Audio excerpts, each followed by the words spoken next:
Blind women's cricket team T20 world cup जिंकली. ऐकताना आपल्याला खूप छान वाटलं, वाव किती मज्जा आहे, आणि it is very proud moment for India.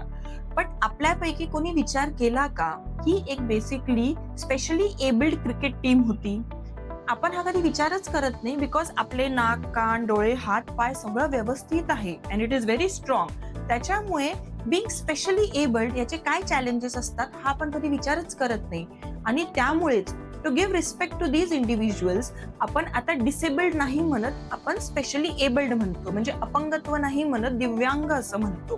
ते रोजचे कामं करणं असेल, त्यांच्या डिसेबिलिटीमुळे जमत नाही, आपण दुसऱ्यांपेक्षा कुठेतरी कमी आहोत ही पण जाणीव असते. फायनान्शियली आपण दुसऱ्यांपेक्षा कुठेतरी कमी पडतो आहे, समाजामध्ये वावरताना सुद्धा भरपूर चॅलेंजेस असतात.